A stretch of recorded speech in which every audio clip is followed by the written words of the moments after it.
what is pressure for you is different than pressure for someone else. And pressure is not always bad. I think sometimes I have so much pressure, I can't perform, I can't do this. No, pressure can actually ignite performance. So let's talk about what is pressure for you.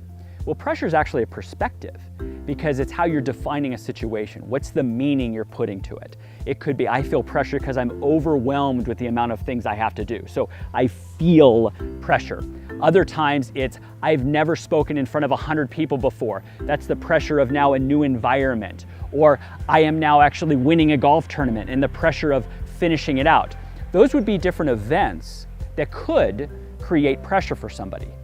But have you ever had that new experience that you felt pressure, but you actually performed really well at? Because guess what?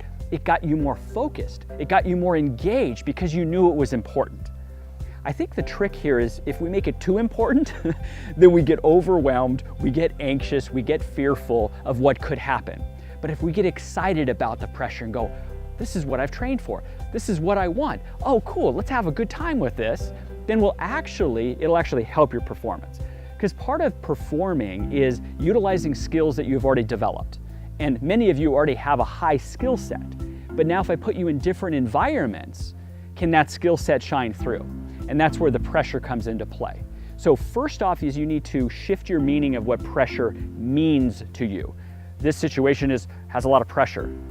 Great, good, that means it's important. That means I'm gonna focus. That means I'm gonna use all my skills today.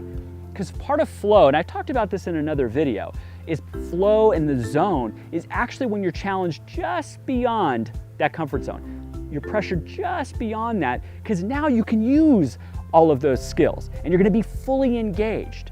So pressure can be good. Now, what happens though when pressure is now overwhelms you? This is something I repeat a lot, are some basic skills to go from highly pressure, highly anxious, back to at least neutral, would be breathing, would be self-talk, would be micro goals. So the breathing part is to kind of call a timeout on yourself, like, oh, this is too much, this is wrong. Okay, let's breathe, okay. Talked about deep, rhythmic, smooth breaths, regain control of the situation. So now you can think straight. Next is the self-talk. How am I creating meaning right now? Oh, this is too much? No, this is just enough. This is what I've trained for. I can't wait to do that.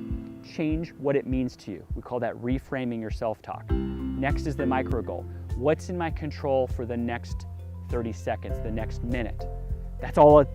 That way you can put all of your focus on that instead of what it's worth and all these other people watching. So now pressure is not going to be a negative effect on you. So when we perform for success, we embrace pressure. We allow that to now help us focus better and bring all of our skill sets to the table. So embrace pressure and you're going to perform for success.